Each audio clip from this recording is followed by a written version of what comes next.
जय हिंद साथियों स्वागत करता हूं आपका अपने YouTube channel A to Z online study पर। साथियों, आज हम शुरू करेंगे जो विभिन्न प्रकार की सुधार हुए थे, जैसे पंचायती राज व्यवस्था में सुधार, टैक्सेस में सुधार, राष्ट्रीय शिक्षा में सुधार, उनसे संबंधित जो सुधार हुए थे उनसे संबंधित समितियां जो बनी थी उन्हीं पर आधारित प्रश्नों को आज हम हल करेंगे। तो आज का हमारा पहला प्रश्न है कि पश्चिमी घाट के संरक्षण के लिए किस समिति का गठन किया गया था? गौडगिल समिति, पी.के. थुंगन समिति, कोठारी समिति या फिर चलैया समिति। साथियों, इस प्रश्न का सही जवाब है ऑप्शन नंबर ए, गौडगिल समिति। गौडगिल समिति का गठन किया गया था पश्चिमी घाट के संरक्षण के लिए। ठीक, हमारा अगला प्रश्न है प्रश्न नंबर 2। वर्ष 1989 में किस समिति ने पंचायती राज संस्थाओं को संवैधानिक दर्जा देने की बात कही थी? सिंघवी समिति, अशोक मेहता समिति, पी.के. थुंगन समिति या फिर बलवंत राय मेहता समिति।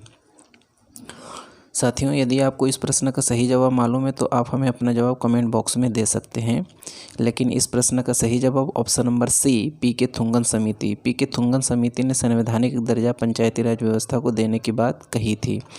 हमारा अगला प्रश्न है प्रश्न नंबर 3।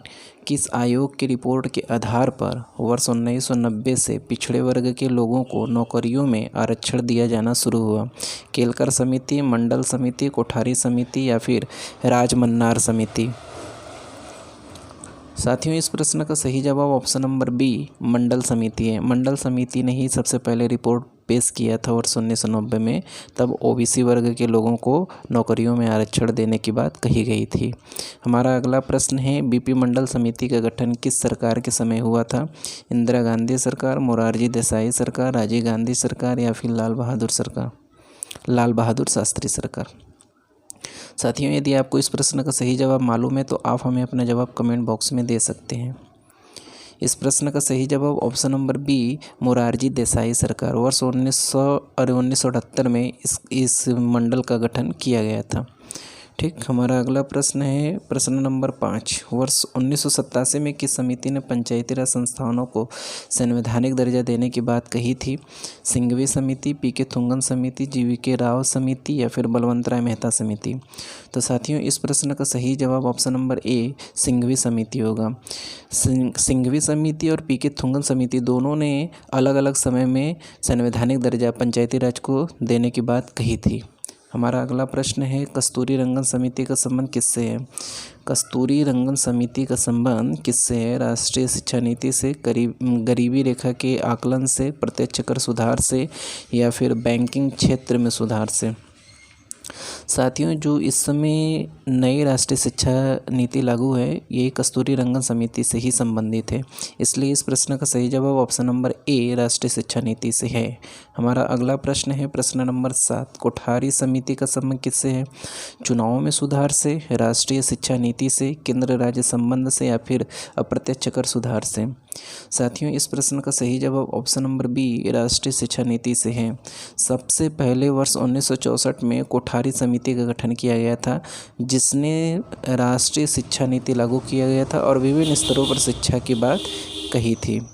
ठीक, आपने इसको याद रखना है। हमारा अगला प्रश्न है प्रश्न नंबर 8। वर्ष 1991 में कर सुधार समिति का अध्यक्ष किसे नियुक्त किया गया था? साथियों, आपको मालूम होना चाहिए कि वर्ष 1991 में पी.वी. नरसिम्हा राव की सरकार थी और उस समय मनमोहन सिंह हमारे वित्त मंत्री थे, और उसी समय करों में, टैक्सेस में सुधार के लिए जो समिति बनाई गई थी उस समिति के अध्यक्ष थे राजा चलैया। इस आधार पर इस प्रश्न का सही जवाब ऑप्शन नंबर बी, राजा चलैया जी होंगे। ठीक, हमारा अगला प्रश्न है प्रश्न नंबर 9। प्रश्न है लकड़हारा समिति का संबंध किससे है? शेयर बाजार से, बेरोजगारी के आकलन से, गरीबी रेखा के आकलन से या फिर चारा घोटाले से। साथियों, इस प्रश्न का सही जवाब ऑप्शन नंबर सी, गरीबी रेखा के आकलन से लकड़हारा समिति का गठन किया गया था। गरीबों के आकलन से, मतलब कि गरीबी कितनी है उसकी आकलन करने के लिए, देश में गरीबी कितनी है उसका आकलन करने के लिए किया गया था। हमारा अगला प्रश्न है निम्न में से कौन चुनावों में सुधार से संबंधित समिति नहीं है? चुनावों में बहुत सी समितियां बनाई गई थी सुधार करने के लिए, उनमें से कौन सी समिति नहीं है? तो साथियों, इस प्रश्न का सही जवाब ऑप्शन नंबर डी, शीतलवाड़ा समिति है। शीतलवाड़ा समिति केंद्र और राज्यों के बीच जो विवाद होता है ना, उससे संबंधित समितियां बनाई गई थी, उनको उसमें सुधार करने के लिए समिति बनाई गई थी। ठीक, हमारा अगला प्रश्न है केंद्र व राज्य सरकारों के बीच विवादों को सुलझाने के लिए राज्य मन्नार समिति का गठन किसके द्वारा किया गया था? केंद्र सरकार के द्वारा, कर्नाटक सरकार के द्वारा, तमिलनाडु सरकार के द्वारा या फिर राजस्थान सरकार के द्वारा। साथियों, इस प्रश्न का सही जवाब ऑप्शन नंबर सी तमिलनाडु सरकार के द्वारा होगा। वर्ष 1970 में इस समिति का गठन तमिलनाडु सरकार ने किया था। हमारा अगला प्रश्न है राज्य मन्नार समिति का गठन कब किया गया था? तो साथियों, अभी इसके पहले ही हमने आपको बताया कि इस राज्य मन्नार समिति का गठन वर्ष 1970 में तमिलनाडु सरकार ने किया था। इस आधार पर इस प्रश्न का सही जवाब आपका होगा इस प्रश्न का सही जवाब ऑप्शन नंबर डी 1970 होगा। ठीक, हमारा अगला प्रश्न है प्रश्न नंबर 13। बैंकिंग सुधार से संबंधित समिति कौन सा है? तारकुंडे समिति, दिनेश गोस्वामी समिति, भूरे लाल समिति या फिर दामोदर समिति। साथियों, बैंकिंग सुधार से भी संबंधित बहुत से थे, जैसे नरसिम्हन था, बजाज था, कौन बजाज सॉरी इसमें भूल रहे हैं। लेकिन इस प्रश्न का सही जवाब ऑप्शन नंबर डी दामोदर समिति है, उसमें एक दामोदर समिति भी था, इसलिए इस प्रश्न का सही जवाब ऑप्शन नंबर डी होगा। हमारा अगला प्रश्न है तेंदुलकर समिति का गठन किया गया था वर्ष 2008 में, वर्ष 2009 में, वर्ष 2010 में, वर्ष 2012 में।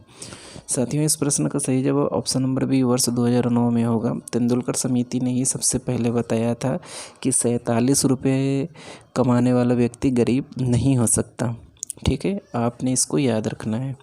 हमारा अगला प्रश्न है प्रश्न नंबर 15 और लास्ट प्रश्न है कि शीतलवाड़ा समिति का संबंध किससे है? केंद्र तथा राज्यों के बीच संबंध से, बैंकिंग सेवा में सुधार से, बीमा क्षेत्र में सुधार से या फिर जनसंख्या नीति से। साथियों, इस प्रश्न का सही जवाब ऑप्शन नंबर ए केंद्र तथा राज्यों के बीच जो विवाद होता है उसमें सुलझाने के लिए समिति बनाई गई थी। ऑप्शन नंबर ए सही है। ठीक, ये हमारा आज का प्रश्न समाप्त होता है। साथियों, यदि आपको मेरा वीडियो अच्छा लगा हो, इससे आपको कोई भी थोड़ी सी जानकारी मिली हो, तो आप मेरे चैनल को सब्सक्राइब जरूर करिएगा, लाइक भी करिएगा, अपने दोस्तों के बीच शेयर भी करिएगा। Thank you.